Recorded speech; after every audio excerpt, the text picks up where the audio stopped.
On the hills above the Missouri River, inside the fence of the military prison at Fort Leavenworth, Kansas, there is a small cemetery. Most of the men buried there were murderers and thieves who happened to be wearing an American uniform when they fell. But in the back row, in the northwest corner, there are 14 graves that do not belong to Americans at all. 14 German soldiers, prisoners of war. They did not die in battle. They did not die in the desert or in the hedgerows or under the bombs. They were hanged by the United States government in the summer of 1945. After the war in Europe was already over, after the guns had gone silent, against the recommendation of America's own military review board, and twice a year somebody puts flowers on those graves. Nobody knows who. Now here is what almost nobody in this country knows, and what makes those 14 headstones one of the strangest artifacts of the Second World War. Those men were not executed for anything they did to Americans. They were executed for what they did to other Germans, here, on American soil, in a mess hall in Oklahoma, in a shower room in Arizona, in a prison compound in South Carolina. They killed their own in the middle of the United States to silence a truth that every one of them had already seen, and they had seen it through the window of a train. The 19th of May, 1943. A holding cage outside Oran, Algeria. Thousands of men sitting in the dirt under a sky the colorest of scorched tin, and there is no shade anywhere, and there has not been shade for days. They are the Afrika Corps, or what is left of it. 6 days earlier, 400 miles east of here, General Hans-Jürgen von Arnim was taken prisoner at his command post in Tunisia. The last Axis resistance in Africa collapsed the following day. Somewhere between 230,000 and 275,000 German and Italian soldiers walked into captivity in the space of a single week. The exact number has never been settled because units kept surrendering for days afterward in 2s and 10s and battalions, wandering out of the wadis with their hands raised, and nobody could count fast enough. These were not scraped from the bottom of the Reich. These were the men who had driven the British back across the desert to the gates of Egypt, who had been photographed for the newsreels, men who had been called the finest soldiers in the world by their own newspapers and, in quieter moments, by their enemies. They had lost the campaign. They had not lost the argument. Among them, a 22-year-old sergeant named Georg Gettner. He was born on the 18th of December, 1920, in Schweidnitz, in Lower Silesia, a place that will matter enormously later, and that he does not yet think about at all. He is tall and awkward and athletic. He was a skier. He was a good student, and he speaks English. Not well, not yet, but well enough that when the Americans need someone to translate an order about latrina discipline, Georg Gettner is the man stooped forward. That single skill will save his life, and ruin it, and hide it, all in the same 40 years. Right now it means only this. He can understand what the guards are saying to each other when they think nobody can. And what they are saying as the weeks in that cage drag on and the columns finally begin moving toward the docks is that the ships are already waiting. The Germans think they are being moved to a camp in Algeria. They are being moved to the other side of the Atlantic Ocean. Nobody tells them. There is no announcement, no explanation, no interpreter to soften it. There is simply a train, and then a wharf, and then the black rectangle of a cargo hold opening above them, like a mouth. Here's what the Germans do not know about the ships they are about to board. The war in the Atlantic had a shape, and by the spring of 1943, the shape had changed. American factories were producing supplies faster than Europe could absorb them. Thousands of merchant vessels were crossing eastward loaded to the waterline. Tanks, shells, boots, sulfa, drugs, sugar, aviation fuel. And then crossing back west completely, uselessly, expensively empty. Empty ships are wasted ships. And a nation building merchant vessels faster than the enemies can sink them does not tolerate waste on that scale. So the War Department did the arithmetic, and the arithmetic said, fill them with prisoners. Not a favor, not mercy. Logistics. By the summer of 1943, as many as 30,000 German prisoners a month were arriving in ports, carried, quite literally, in the empty space left behind by the supplies that had beaten them. The crossing takes roughly 2 weeks. The holds are hot. The men are stacked in bunks. Many of them have never been on a ship, and the sea takes them apart. But this is not the part they remember. This is not the part any of them will write about decades later in the memoirs and the interviews and the shaking, careful handwriting of old men. What they remember is the food. It begins on the first day. Bread, white bread, soft with no sawdust in it, no grit, no substitute flour. Coffee that is actually coffee and not roasted barley. And meat. Substantial, unremarkable, entirely routine meals served on a ship in the Midland Ocean to men who 3 weeks earlier had been living on whatever the desert left them. And the Germans look at their plates, and then they look at each other, and they arrive at the only conclusion that makes any sense. This is a performance. Of course it is. They are enemy soldiers. The Americans are trying to impress them, to soften them, to chase something with a meal. It is a crude trick, and they see through it immediately. Some of them laugh about it. Some of them are insulted by how obvious it is. They eat it anyway. And on the second day, the same food comes. And on the third day, the same food. And on the fourth, and the seventh, and the 11th, and on the morning, they finally sight the American coast. The same food, served with the same complete lack of interest, by American sailors who could not possibly care less whether the Germans are impressed or not. This is the first crack, not a defeat, not a bombardment. A tray of white bread that never stopped coming. They believe the abundance was staged, and the staging never ended, because it was never staging. But there is something darker in that hold, and it takes the smarter men about a week to find it. They are prisoners on an American ship, crossing the North Atlantic, in the summer of 1943. The North Atlantic belongs to the U-boats. Every man in that hold has been told so for years in every newspaper and every radio broadcast. The wolf packs are strangling America. The convoys are burning. The Reich rules the sea lanes. And if that is true, if any of it is true, then a single torpedo from a single German submarine will send every man in that hold to the bottom of the ocean in the dark, locked below the waterline, in a steel box with one ladder. Some of them lie awake listening for it. It never comes. The convoy crosses, unmolested, routine, boring, and the men in the hold begin to understand that they are lying inside the answer to their own question. If the U-boats owned this ocean, this ship would not be here. If the U-boats owned this ocean, this ship would not be empty enough to need them. They came aboard as cargo. Somewhere in the middle of the Atlantic, they realize they are also evidence. The vessel carrying them into captivity was itself the proof that Germany had already lost the sea. They were riding inside the argument. Then the hold opens.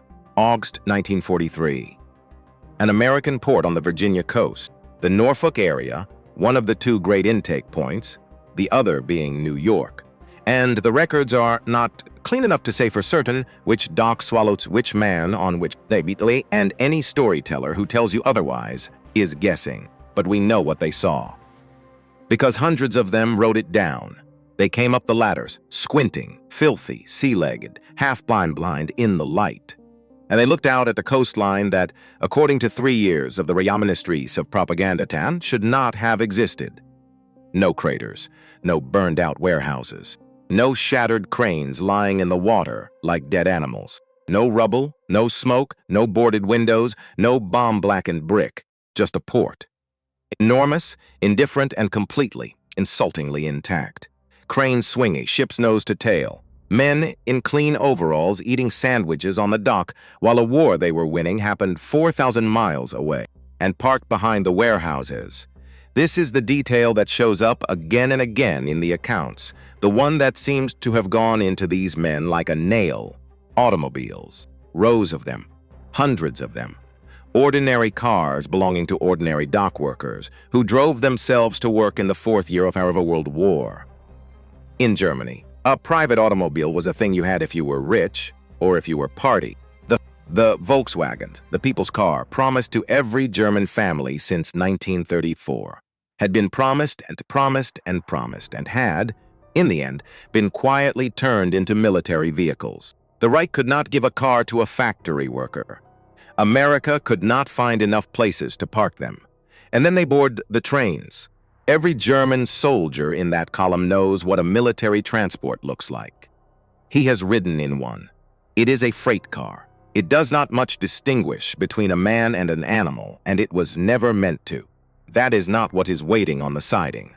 Waiting on the siding is a passenger train. Pullman coaches, padded seats, windows, berths that fold down for sleeping. The prisoners stop walking. Blam backs up. Guards have to push them forward. Some of them think, even now, that this is another performance, that they will be moved into the real cars once the civilians stop watching. They are not moved.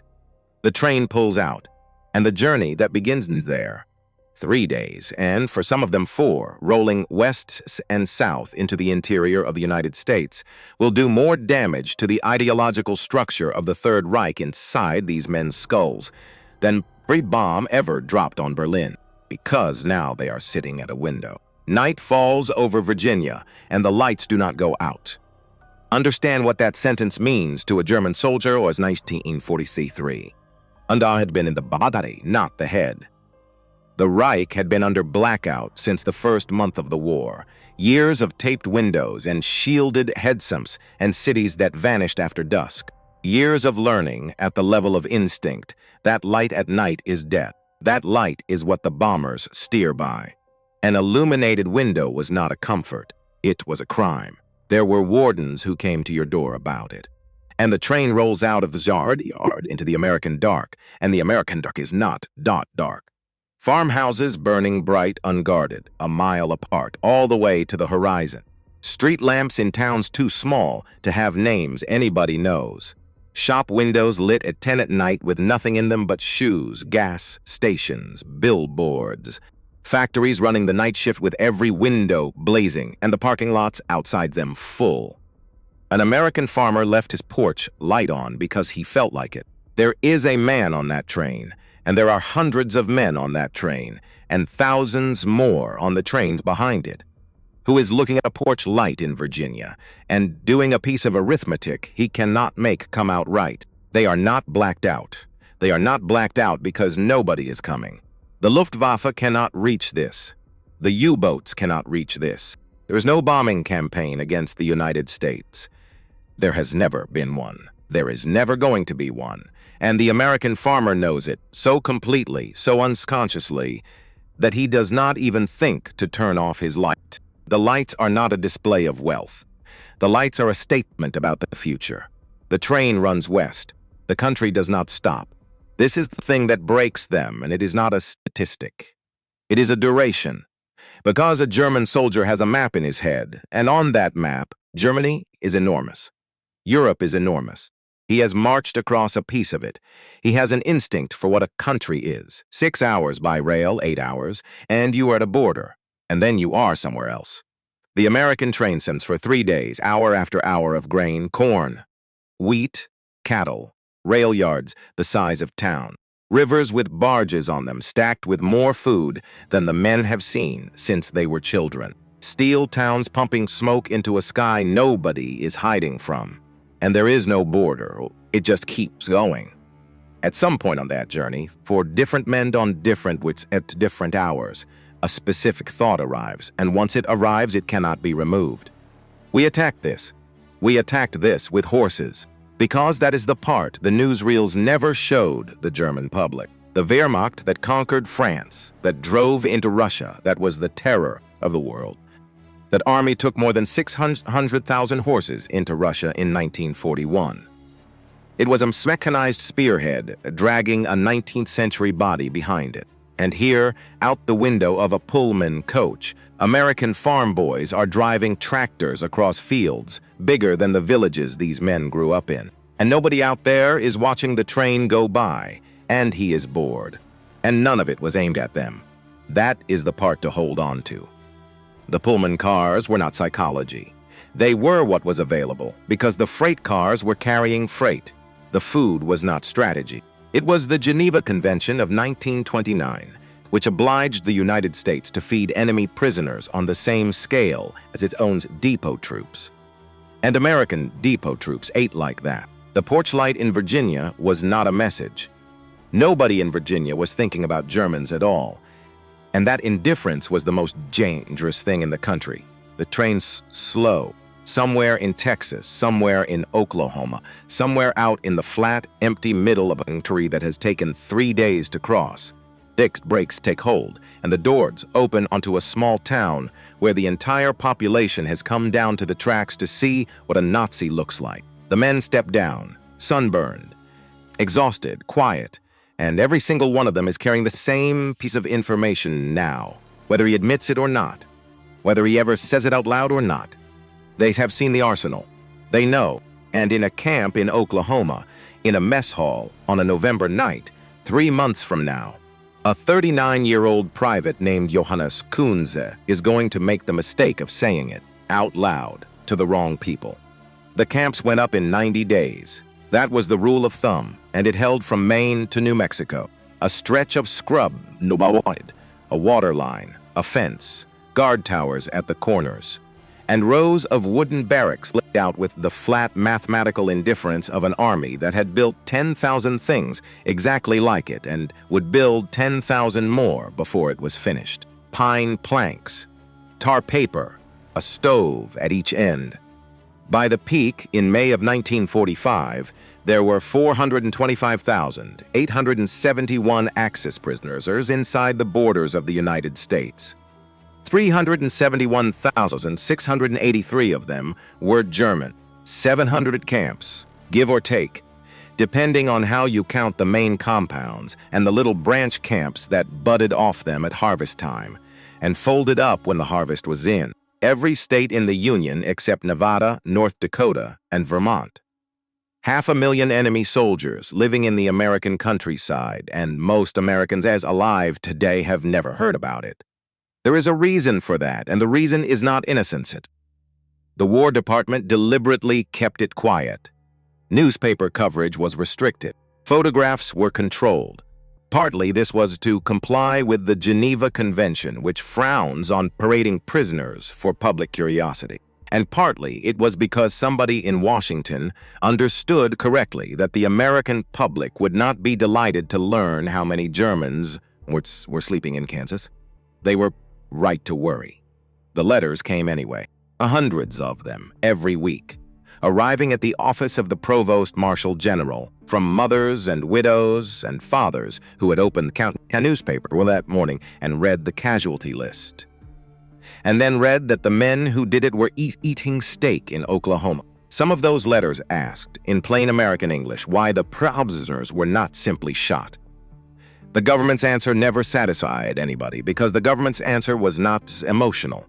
It was this. There were American boys in German hands, tens of thousands of them, and every ounce of bread the United States put in front of a German prisoner in Texas was a wordless argument for a piece of bread going the other way, into a hand in a stalag in Saxony. That was the deal. Nobody liked it. It held anyway. They put them to work, not out of kindness.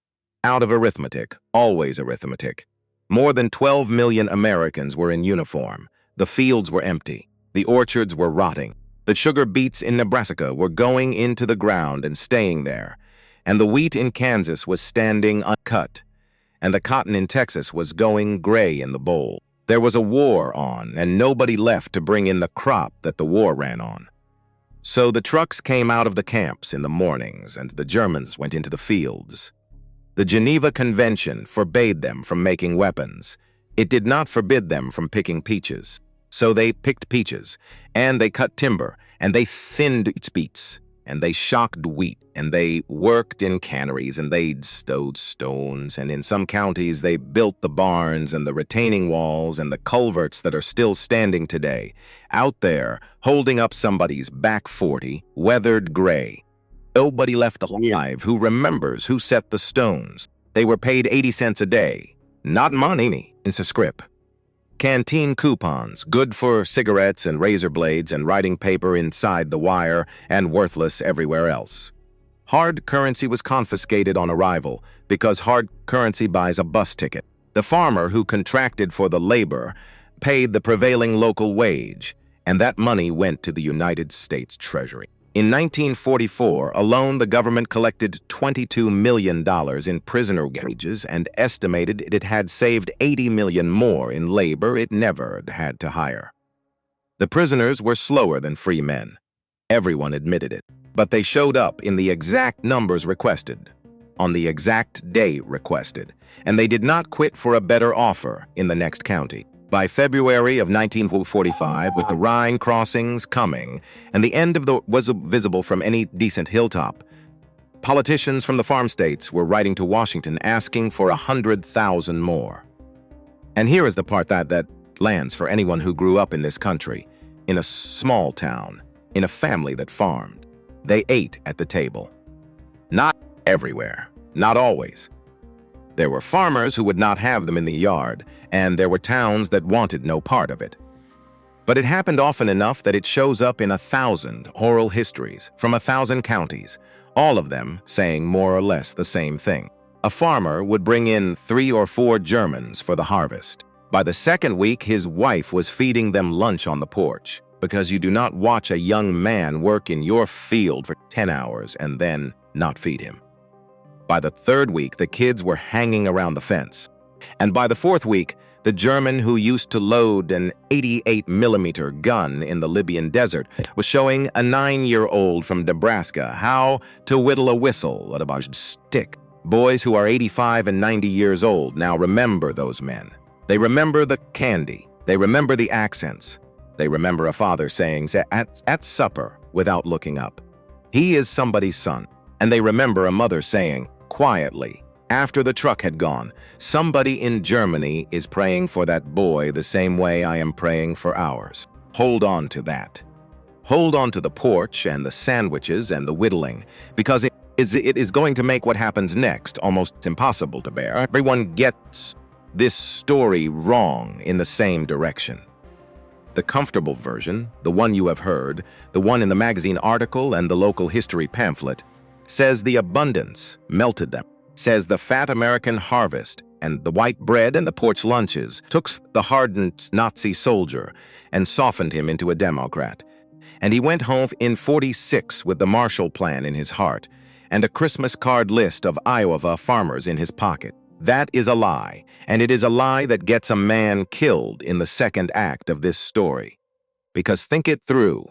Actually think it through. Think about what a true believer does when the evidence arrives. Look at who these men were. The first great wave, the Africa Corps, were not the shattered boys who would surrender in Normandy in the autumn of '44 with their hands up and their eyes already home. These were men captured at the absolute high watermark of German power. Men who had been winning for 4 straight years and who had chased the British across a continent. Their officers were, almost to a man, committed National Socialists, and their sergeants were the hardest human material the Reich produced. They step off the train in Oklahoma. They have looked out the window for 3 days. They have seen the lights and the cars and the endless country with no craters in it. And a certain kind of man does not think. We were wrong. A certain kind of man thinks. Nobody can be allowed to say this out loud. Because if the truth is that Germany is going to lose, and every mile of that train ride said exactly that, then the truth itself has become a weapon aimed at the Reich. It is not a fact anymore. It is enemy ordnance.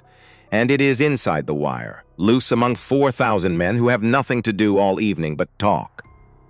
There is a hierarchy inside that wire, an unofficial one, made of sergeants and petty officers, men with cards, men who intend to go home someday and be asked what they did. And that hierarchy has exactly one job now: contain it. The shock of American industry did not destroy Nazism in the camps. It armed it. The men who had seen the truth most clearly became the most to make sure nobody else could speak it.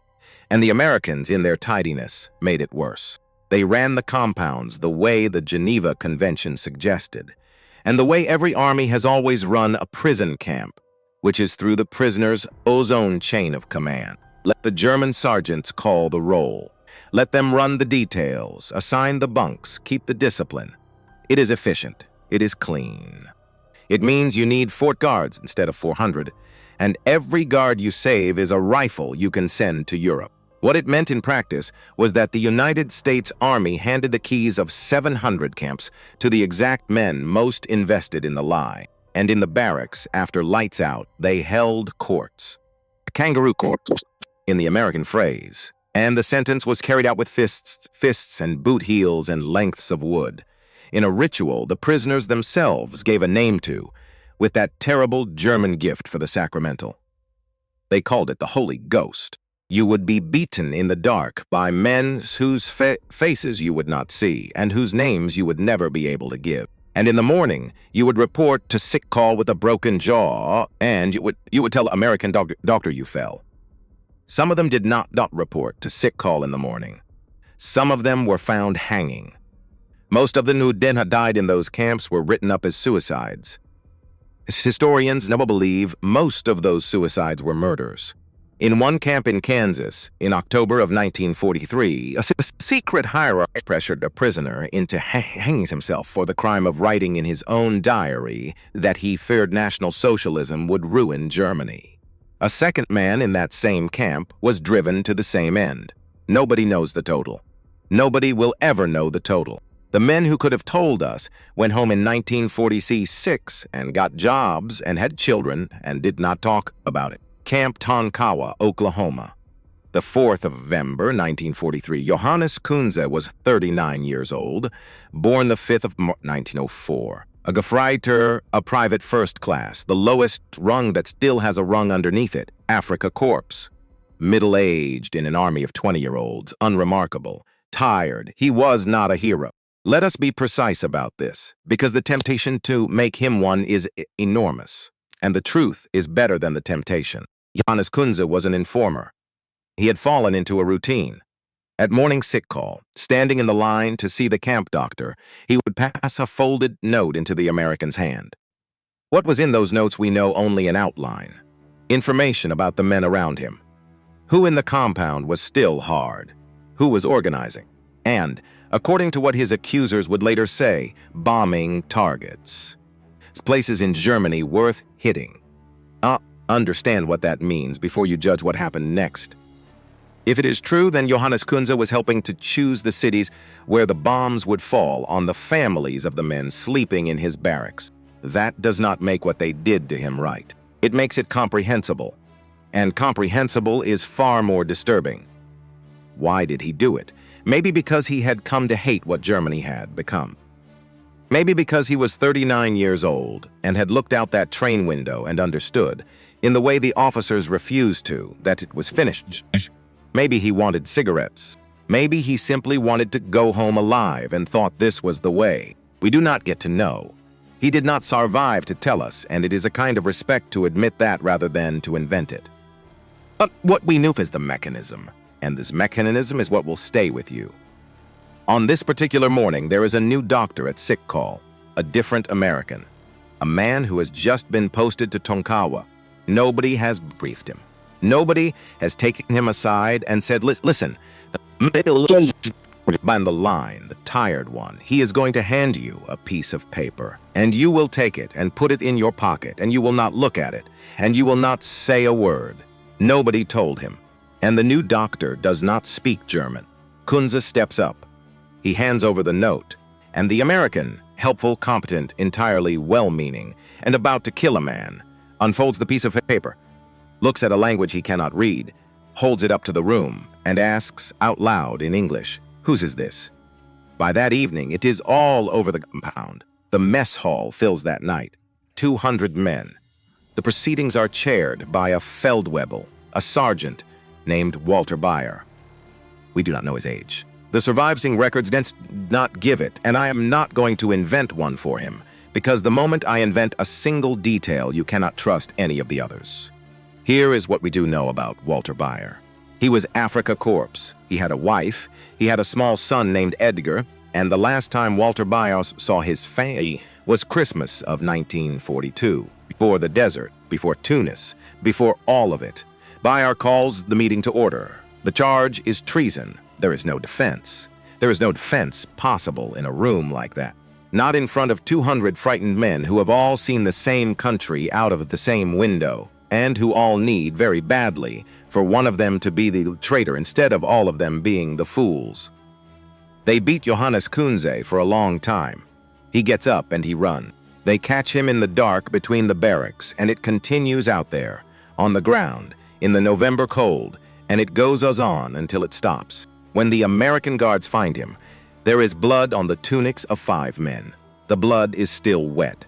That is how they are identified. That is how they will be tried. That is how they will hang. The most powerful Austrian nation on earth killed Johannes Kunze. Not with malice, with paperwork. A doctor who was never told. A note read aloud in the wrong language.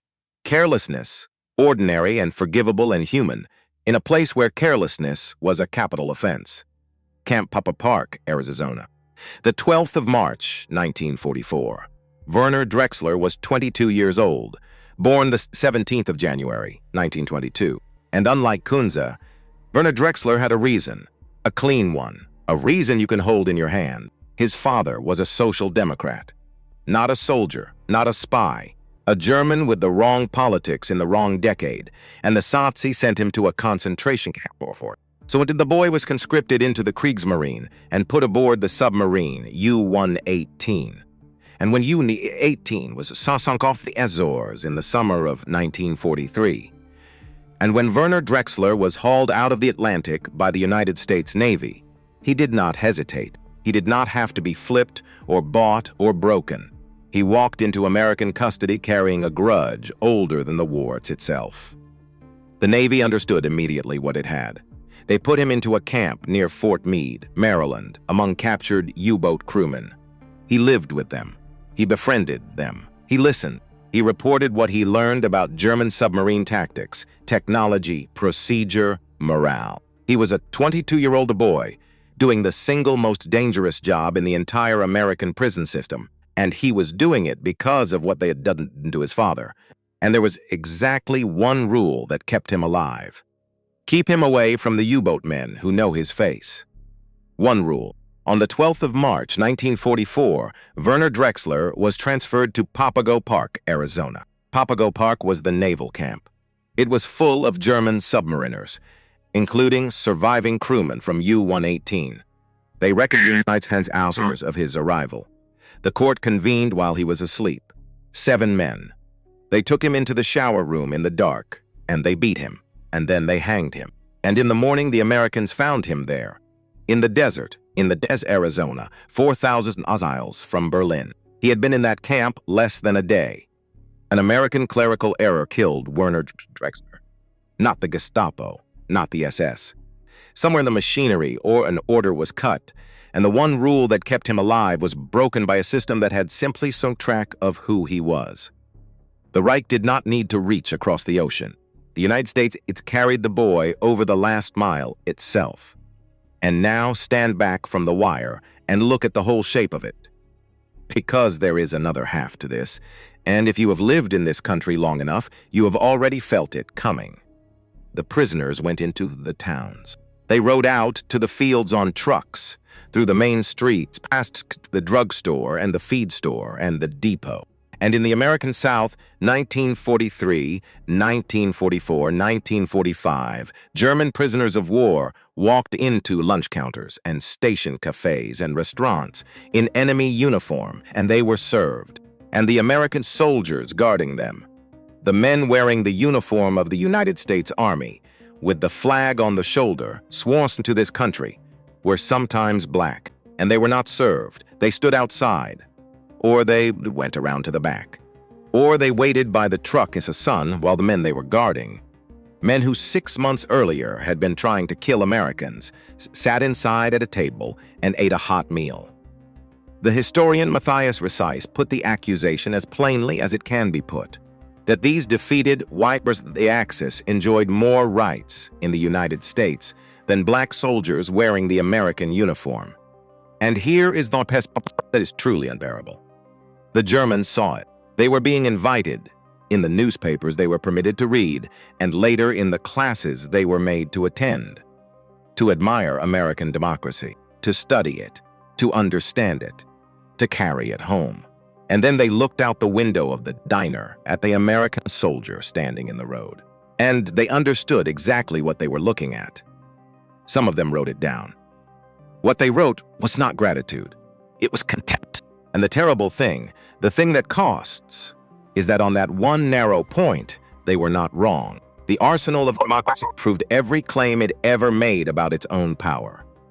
And then, at a lunch counter in Texas, it disproved the only claim that actually mattered.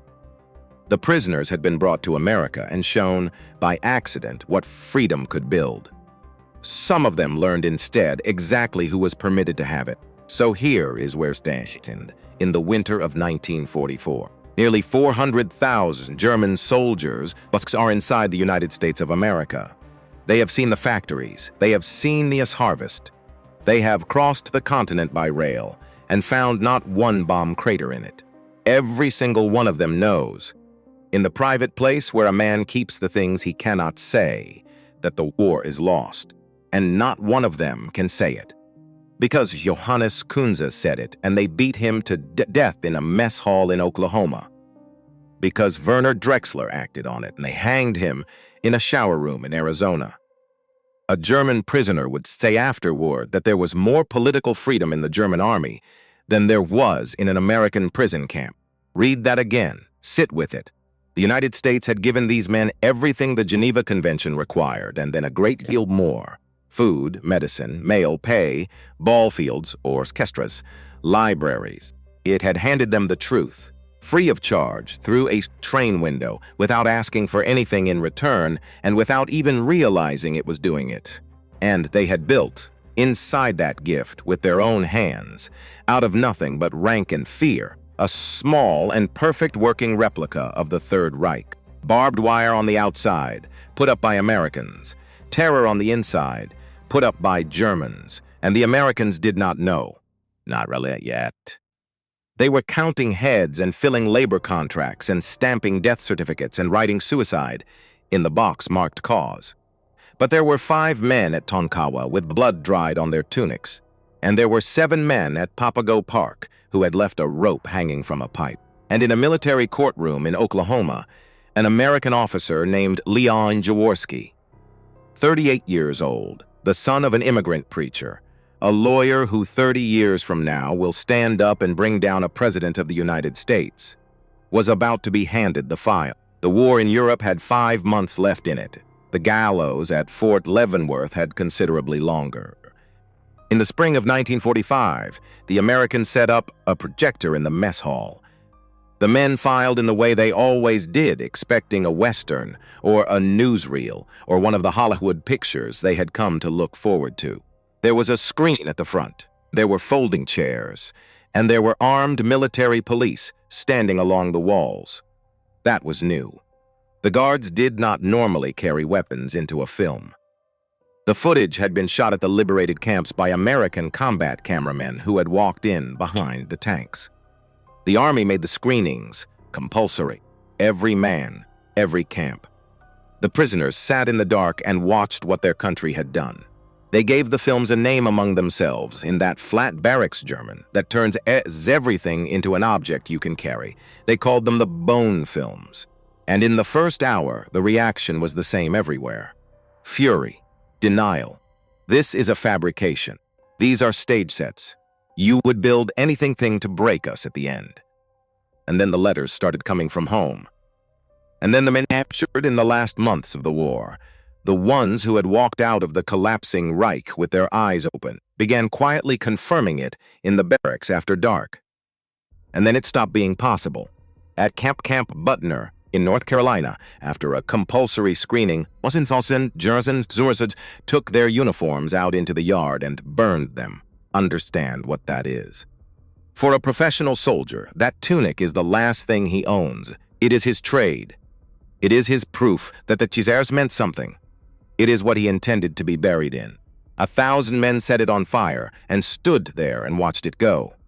Because they had already lost the argument about power, the train settled that in 1943. But a man can survive losing.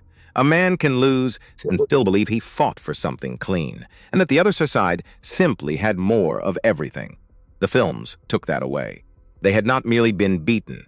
They had been beaten while serving the worst thing that ever happened. And at other camps, prisoners watched the same reels and walked out and said it was a lie. Both things happened. Both are true. That is the part nobody wants.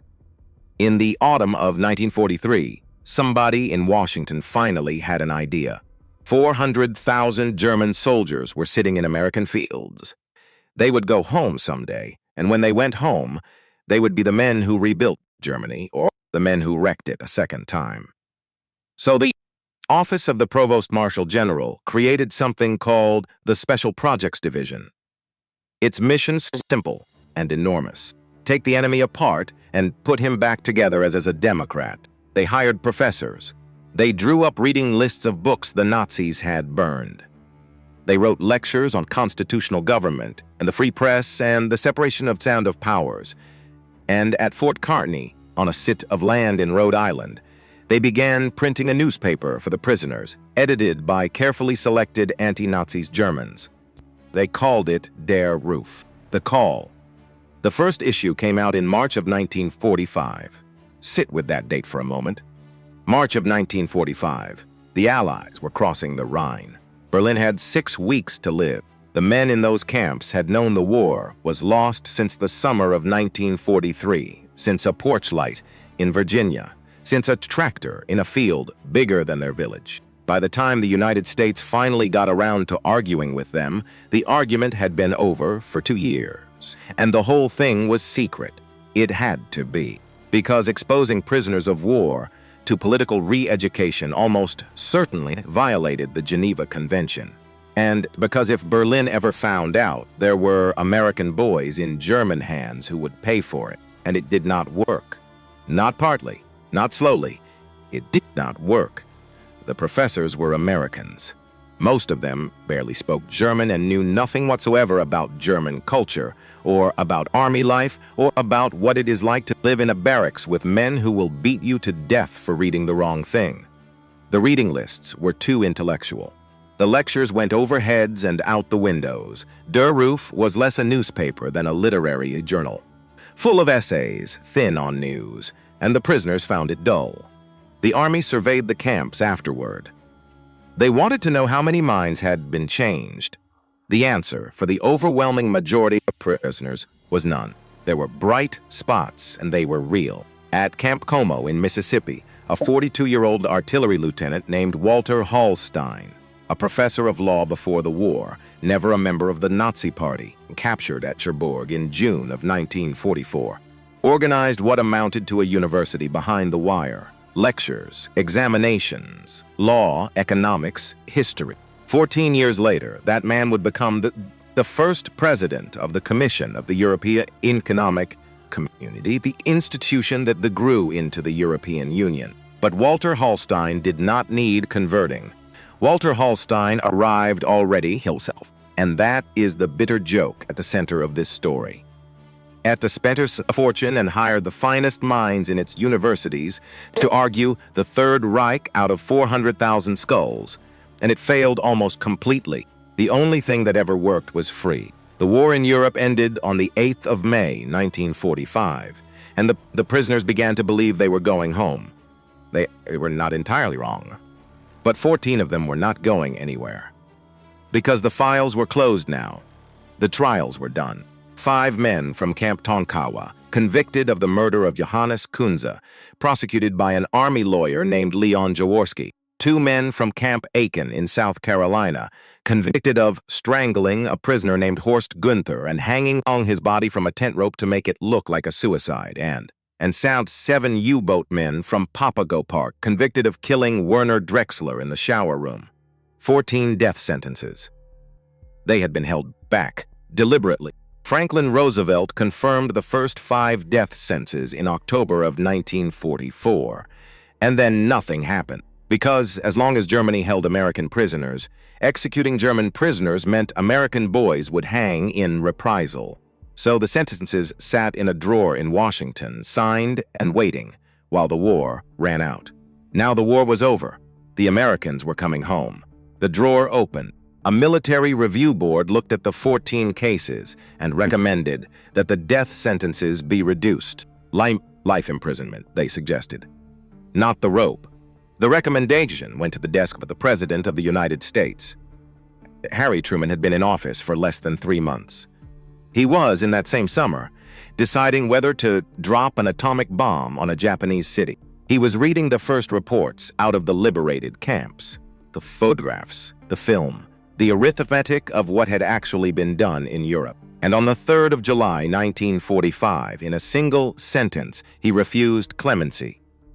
On the 10th of July, 1945, 5 men were taken out of a great brick building called the Castle at Fort Leavenworth, Kansas, and walked across the yard to a warehouse. The gallows had been built inside an elevator shaft. You went up to the 2nd floor. The rope dropped you into the basement. The historian at Fort Leavenworth described what the witnesses saw. The Germans were composed. There was no pleading, no sign of fear. They marched in step. They stood at attention. Walter Bayer went up those stairs. Somewhere in Germany, in a country that no longer existed, in a city that was mostly rubble, there was a boy named Edgar Bayer. He was 4 years old. He would grow into an old man in Hamburg, and he would say, decades later, that he did not remember his father. He had seen him for the last time at Christmas in 1942, and he had been too small to keep the face. What he remembered was his mother, in a room. When the news came, he remembered her crying. He said he would never forget the sound. 4 days later, on the 14th of July, the 2 men from South Carolina were hanged on the same gallows, and then the 7 submariners waited. All summer, through Hiroshima on the 6th of August, through Nagasaki on the 9th, through the Japanese surrender, when the last war on Earth ended and the whole planet went quiet. They must have thought, surely now, with peace everywhere, with the world exhausted, with nobody left to make an example of. On the 25th of August, 1945, beginning 1 minute after midnight, the United States began hanging them. 14 men in 3 groups in 6 weeks. It remains the last mass execution carried out in the United States, and the only mass execution of foreign prisoners of war ever conducted on American soil. They are buried at Fort Leavenworth, in the back row of the prison cemetery, on that hill above the Missouri River, among the murderers and thieves who happened to be wearing an American uniform when they fell. And twice a year, somebody puts flowers on those graves. Nobody knows who. Argue about it if you want. People still do. A former Leavenworth guard who spent 15 years of his own life researching those 14 men said that they had killed traitors, that soldiers of any army would have done the same, and that if Americans had done it, they would have been given medals. And on the other side of that argument is a 39-year-old man beaten to death on the ground between 2 barracks in Oklahoma. And a 2-year-old boy, Death's father, was in a concentration camp, hanging from a pipe in an Arizona shower room, in a country that had promised to protect him. Both of those things are true. Neither one cancels the other. You have to carry them both. And now the last man at the window. 2,222 German prisoners escaped from American camps during the war. Almost every one of them was picked up within a day. Hungry, lost, standing beside a road in a country the size of a continent with 80 cents in canteens, scrip in his pocket. When the repatriation was finished, the United States government could not account for 7 men. One of them was a 24-year-old sergeant from Silesia named Georg Gertner. And listen to why he ran. Because it is not the reason you expect, and it is the reason that closes the whole circle. He did not run for Hitler. Hitler was dead. He did not run for Germany. He ran because he worked in the camp office at Deeming, New Mexico, and his English was good, and he had read the repatriation orders. Every prisoner was to be returned to his place of origin. Georg Gertner's place of origin was Schweidnitz in Lower Silesia. And Lower Silesia was now in the hands of the Soviet Union. The borders had moved. The Germans of Silesia were being driven west with what they could carry, and the ones who had worn a German uniform were being taken east instead, in Soviet labor camps. from which enormous numbers of them never came back. So the barbed wire was not standing between Georg Gärtner and freedom.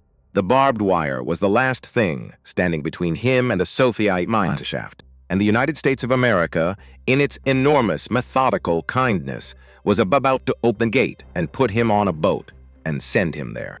On the 21st of September, 1945, 4 months after the war ended, while all the other men were watching a movie, Georg Gärtner waited for a gap in the searchlights, crawled under 2 gates, and jumped a freight train whose schedule he had memorized. The train took him to California. The FBI put his face on wanted posters in 1947. They hung in post offices across America for years, in every small town next to the bank robbers. He became Peter Peterson. He said he was Norwegian. He washed dishes. He picked crops beside migrant laborers who did not ask him anything, because in California in 1946, nobody asked anybody anything. Then he became Dennis Wiles, and Dennis Wiles built a life so ordinary it is almost unbearable. Construction, sales, a ski instructor in the Sierra Nevada in the winters. In January of 1952, when a passenger train called the City of San Francisco was buried in a blizzard in the mountains, he joined the ski chutney that went in to reach the stranded passengers, and Life magazine photographed the rescuers. His face ran in a national American magazine, while his face was hanging in the post offices. Nobody noticed. In 1963, the FBI quietly stopped looking for him.